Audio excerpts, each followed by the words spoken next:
తర్వాత దేవుడు అన్నాడు అమెరికాకి వచ్చేసరికి అమెరికాకి వెళ్ళిపోయింది. నేను 10 సంవత్సరాలు అక్కడ సేవ చేసి దగ్గర 10,000 మంది తెల్లలు మరి తెల్లలు అసలు కర్రడాలు ప్రార్థన చేస్తాం.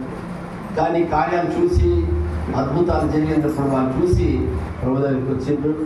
దాంట్లో 12 మంది తెల్లలు టీచర్స్ అయిపోయారు.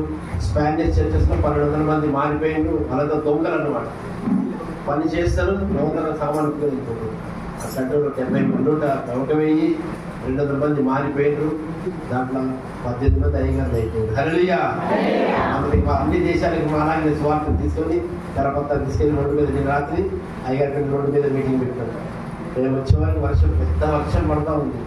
అయ్యగారు ఎంత అయ్యగారు ఇంట్లో కూడా జాగలేదు, ఇంత మీరే 10 మంది అయితే దేవుడు చేస్తాం, దేవుడు పని చేస్తుంది. మన ఇంట్లో పెండి అయితే మనం ఏదైనా కష్టమైన ప్రార్థన చేసుకుంటాం. ఆయన చూసుకుంటే దిగి ప్రార్థన చేసినాం, వర్షం ఆగిపోయింది. హల్లెలూయా.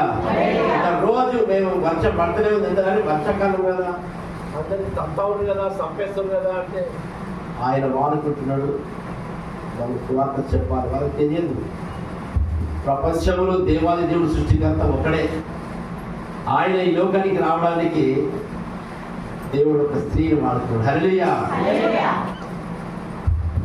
Behind every successful women there be a man, there be a woman.